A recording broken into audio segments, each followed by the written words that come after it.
अस्सलाम वालेकुम dear students, welcome back again in database management system.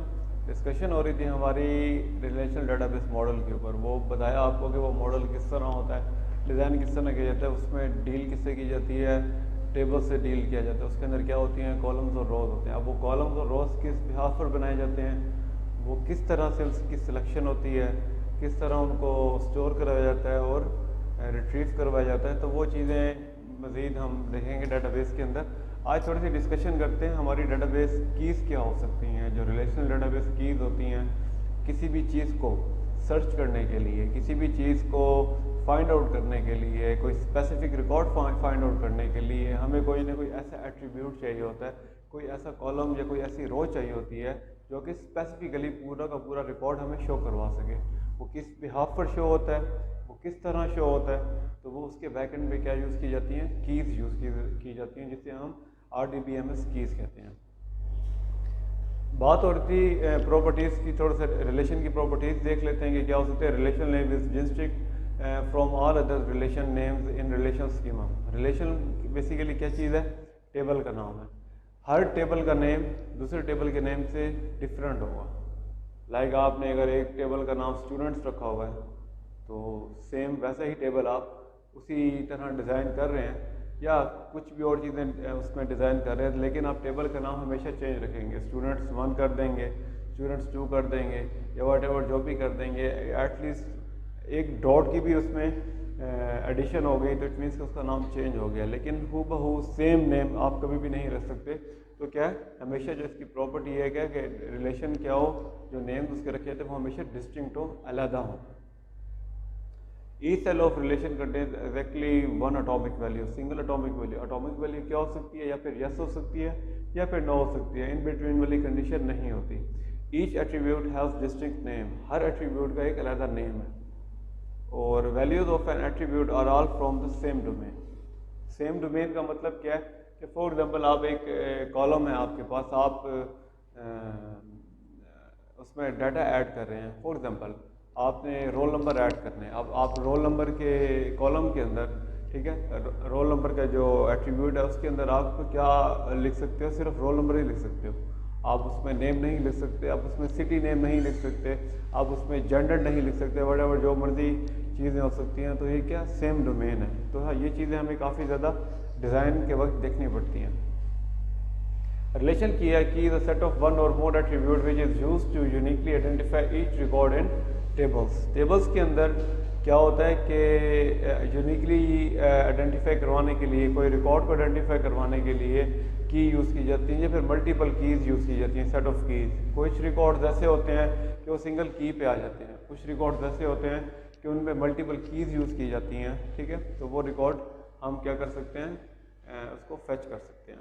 तो keys are used to establish and identify relation between table. Each record within a table can be uniquely identified by combination of one और more fields in a table. ये अब discussion हो, ये पहले कि किस तरह होता है। अब ये देखें, एक सिंपल टेबल बना हुआ है, बहुत बेसिक टेबल बनाया हुआ है कि रोल नंबर है उसमें, ठीक है, एक टेबल है। टेबल का नाम आप रख लें स्टूडेंट रिकॉर्ड का एक टेबल बना दिया जी हमने, ठीक है। उसका टेबल का नाम रख, उस रिलेशन का नाम रख दिया हमने स्टूडेंट रिकॉर्ड्स। उसमें क्या है, स्टूडेंट का रोल नंबर। अब स्टूडेंट, एक स्टूडेंट है, उसके कितने एट्रीब्यूट हो सकते हैं, ओके। रोल नंबर हो सकता है, स्टूडेंट नेम हो सकता है, उसकी डेट ऑफ बर्थ हो सकती है, कोर्स है, फ़ोन नंबर है, ईमेल है और एड्रेस है, ठीक है। अब इसके अंदर ऑब्वियसली बात है, एट्रीब्यूट्स हैं, हर स्टूडेंट का आप डाटा सेव भी करना है, उस डाटा को उसके अंदर रिकॉर्ड भी करना है। तो उसमें क्या है कि रोल नंबर हैं और उसके एज है और एड्रेसेस हैं, किस तरह उसमें इम्प्लीमेंट कर सकते हैं। ये क्या सिंपल एक टेबल है, ये क्या हमारे पास कॉलम्स हैं, और ये क्या हमारे पास होती हैं, रोज होती हैं। इन रोज को हम टपल्स भी कह सकते हैं और ये कॉलम्स को हम एट्रीब्यूट भी कह सकते हैं, ओके। अब फॉर एग्जांपल अब देखें, अब की आपको मैं बता रहा हूँ, आपने कोई कीज इसमें आइडेंटिफाई करनी है, ठीक है। आपने किसी की के ज़रिए रिकॉर्ड को फैच करना है।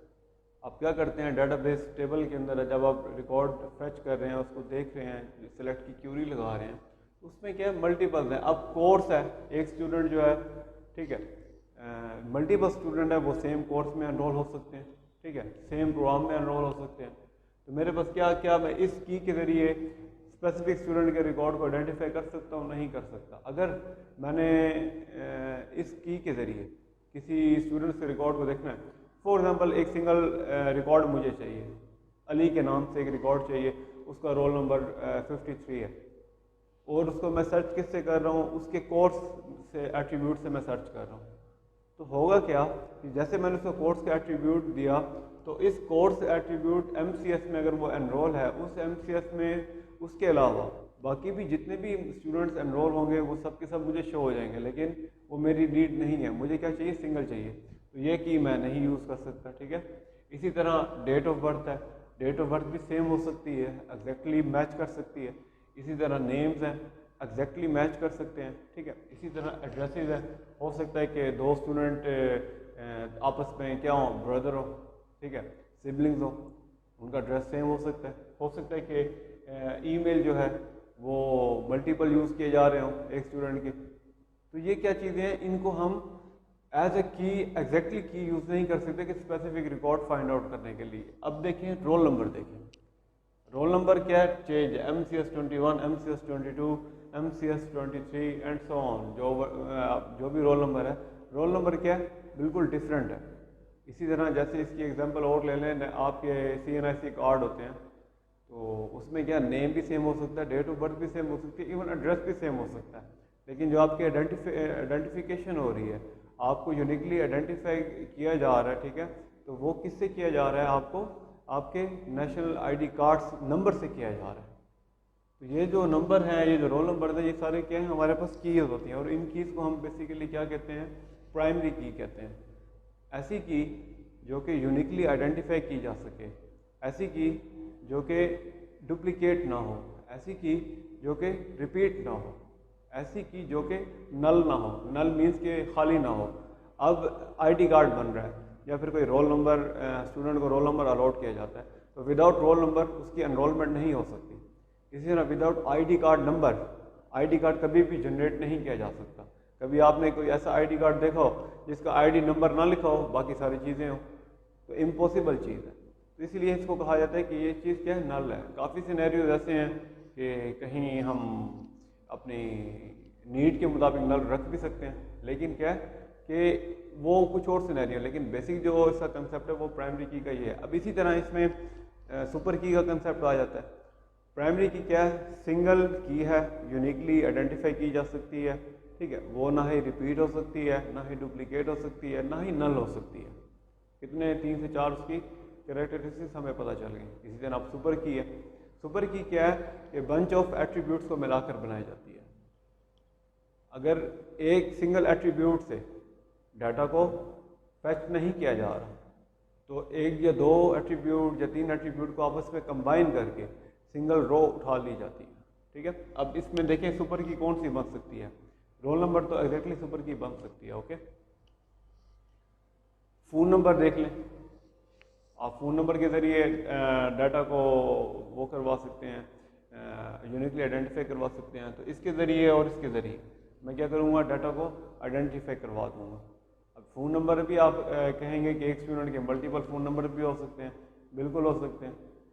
एक फ़ोन नंबर जो है वो मल्टीपल स्टूडेंट के लिए भी रिकॉर्ड किया जा सकता है। हो सकता है कि उनके पेरेंट्स का नंबर हो, इसी तरह हो सकता है कि उनके किसी बड़े भाई का नंबर हो, ठीक है, या कोई भी उनके बड़े उनका नंबर हो एक, और हमारे पास 2 या 3 स्टूडेंट्स हैं। तो ये चीज़ें क्या हैं? रिपीट हो सकती हैं, लेकिन क्या प्राइमरी की उसमें कोई ना कोई ऐसी की होगी जिसके ज़रिए एग्जैक्टली हम क्या कर सकते हैं? उनको फाइंड आउट कर सकते हैं। अब कुछ हमारे पास टेबल्स ऐसे होते हैं उसमें प्राइमरी की को ज़्यादा अच्छे तरीके से आइडेंटिफाई नहीं किया जा सकता, तो वहाँ पे क्या यूज़ की जाती है? सुपर की यूज़ की जाती है कि मल्टीपल हम क्या करते हैं? एट्रीब्यूट लेते हैं, किसी भी एट्रीब्यूट का कम्बिनेशन बना के उसके बाद क्या करते हैं? हम उसको ईमेल, या ये देखें ईमेल के ज़रिए, ईमेल और रोल नंबर के ज़रिए आप क्या कर सकते हैं? यूनिकली आइडेंटिफाई कर सकते हैं अपने रिकॉर्ड को। तो ये क्या है? कीज़ का कंसेप्ट है। सुपर कीज़ हैं, इसी तरह प्राइमरी कीज़ हैं, इसी तरह कैंडिडेट की हैं, और कंपोजिट कीज़ हैं, और फॉरेन की है। is a super key, an attribute or set of attributes that uniquely identify the tuple within the relation. A super key may contain additionally attributes that are not necessary for unique identification. Okay, तो इसमें क्या है, ये नल नहीं हो सकती, बिल्कुल ठीक है कि रोल नंबर इज सुपर की, roll number name plus course. तो ये एक एग्जांपल दी हुई है कि आपको जो बैक एंड पे वो दिखाया। अब इसी तरह एक कैंडिडेट की है, कैंडिडेट की एक ऐसी की है जो कि क्या है, मिनिमल ऑफ सुपर कीज है। अब मिनिमल ऑफ सुपर कीज क्या है कि सुपर कीज के अंदर हम फॉर एग्जांपल 3 या 4 एट्रीब्यूट यूज़ करते हैं। अब कम से कम सुपर की, ऐसी सुपर की जिसमें कम से कम एट्रीब्यूट यूज़ हो रहा है, वो क्या है, मिनिमल ऑफ सुपर कीज है।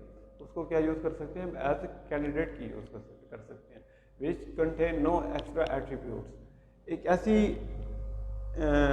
चीज़ उठानी है कि जो हमें मतलब कि हमारी रिक्वायर के मुताबिक पूरी उतरे, हमारी नीड के मुताबिक पूरी उतरे, हम एक्स्ट्रा मूव नहीं कर सकते उसके अंदर। तो वो क्या कहलाती है हमारे पास, कैंडिडेट की कहलाती है। Super key is the super set of candidate key. Okay, it consist of maximum possible attributes which is uniquely identify. Okay, maximum attribute वो एट्रीब्यूट उठाने हैं कि जो प्योरली यूनिकली आइडेंटिफाई करवाए जा सके कैंडिडेट की में।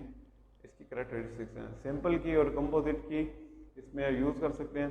There can be more than one candidate key for a table, for example roll number plus phone number भी हो सकता है, खाली रोल नंबर भी हो सकता है। इसी तरह प्राइमरी की क्या, primary key is an attribute which is uniquely identify each record within a table. Okay, और it contains candidate key that is most appropriate to become the main key for any table. इसमें क्या है, इसके जो characteristics हैं, unique value होती है, नल नहीं हो सकती, इसमें रोल नंबर हो सकता है या फ़ोन नंबर हो सकता है या फिर ईमेल हो सकता है। ओके, उसके बाद इसी तरह फॉरेन की। अब फॉरेन की देखें, मल्टीपल हमारे पास टेबल्स हैं। अब हम बात क्या कर रहे हैं, रिलेशनल डेटाबेस की, रिलेशंस की। अब जहाँ पे रिलेशन आ जाते हैं वहाँ पे क्या, मल्टीपल टेबल्स हैं, उन मल्टीपल टेबल्स का आपस में रिलेशन हो सकता है। अब उनको किस वे में रिलेट किया जाएगा, कुछ रिकॉर्ड्स ऐसे होते हैं कि जो मल्टीपल टेबल्स को कंबाइन करके रिकॉर्ड शो करवाया जाता है, तो किस तरह उसको देखेंगे। तो उसके बैक एंड में एक रिलेशन की यूज़ की जाती है जिसे हम कहते हैं फॉरेन की कहते हैं। ओके, फॉरेन की कहते हैं वो, जहाँ पे इसकी जो हमारे पास बनती है ये की, और यहाँ पे हमारे पास क्या बनेगी, जो हमारा एक टेबल है रिलेशन, वो उसकी क्या बनेगी, फॉरेन की, और दूसरे टेबल की जब जो आपस में रिलेट किया जाएगा वो क्या बन जाएगा, प्राइमरी की। प्राइमरी की और फॉरेन की को आपस में रिलेट करने के बाद हमारे पास क्या बनता है, दो टेबल्स का एक रिलेशन बनता है। Establish relationship between two tables. Foreign की इज फील्ड और collection of fields in one table that refers the parent और रेफरेंस टेबल और टू द प्राइमरी की। अब ये देखें, यहाँ टेबल आपको मैं शो करवा रहा हूँ, ये क्या है, एक मेन टेबल है, एक पेरेंट टेबल, अपना पेरेंट टेबल है, ठीक है। और ये क्या है हमारे पास, अब देखें ये डिपार्टमेंट है। अब डिपार्टमेंट की हमें यहाँ पे ज़रूरत नहीं है कि ये कि कोई और टेबल हो सकता है, ठीक है, डिपार्टमेंट से रिलेटेड टेबल हो सकता है, या फिर हम यहाँ पे कह सकते हैं कि एम्प्लॉय टेबल है, और ये क्या हमारे पास डिपार्टमेंट टेबल है। अब उस एम्प्लॉय में वो कौन सा एम्प्लॉय रिकॉर्ड है, वो कौन से डिपार्टमेंट में काम कर रहा है, लेकिन डिपार्टमेंट का रिकॉर्ड नहीं है उसके अंदर। अब वो डिपार्टमेंट है, फॉर एग्जाम्पल मैं कोई कोड सेट कर लेता हूँ कि D1 जैसे D2 है, डिपार्टमेंट कोड है। अब D1 को कौन सा डिपार्टमेंट है, उसके अंदर कौन सा काम किया जा रहा है, तो ये सारे क्या आपस में रिलेशन है, रिलेट किया जा रहा है कि ये हमारे पास पेरेंट की है और पेरेंट टेबल है, और ये क्या है हमारे पास उसका दूसरा टेबल है। तो ये क्या आपस में एक दूसरे से रिलेट हो रही है, ये की और ये की आपस में रिलेट होते हैं। तो ये क्या है, फॉरेन की इसको डिज़ाइन की जाती है। अब जब हम देखेंगे नॉर्मलाइजेशन को, उससे पहले हम एक कंसेप्ट पढ़ते हैं फंक्शनल डिपेंडेंसीज का। अब नॉर्मलाइजेशन जिस बिहाफ पर की जाती है, फंक्शनल डिपेंडेंसीज को समझने के लिए कौन सी चीज़ें ज़रूरी हो सकती हैं, तो उससे पहले सारा कंसेप्ट कीज़ क्या है। अभी ये कंसेप्ट आपके लिए बेसिक है, जब आप इसकी प्रैक्टिस में आओगे, जिसे हम नॉर्मलाइजेशन कहेंगे, तो बाकायदा तौर पे आप देखेंगे कि किस तरह इसको यूज़ किया जा सकता है कीज़ को। वैल्यू मैच एज प्राइमरी की इन अदर टेबल, ठीक है, तो वही ये जो बताया कि वैल्यू मैच किससे हो रही है, ये दूसरा टेबल है इसकी प्राइमरी की से मैच हो रही है। और दूसरा क्या है कि यूज टू रिप्रेजेंट रिलेशन, किसके लिए यूज़ किया जाता है, रिलेशन। जहाँ पर रिलेशन की बात आ जाती है वहाँ पे फॉरेन की बात आ जाती है।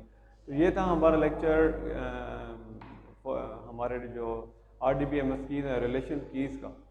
तो इसको देखें, समझें। हमारे पास जो अगले लेक्चर्स होंगे उसके अंदर हम बाकायदा तौर पर देखेंगे इन कीज़ को फाइंड आउट किस तरह किया जा सकता है, इन कीज़ को डिज़ाइन किस तरह किया जा सकता है।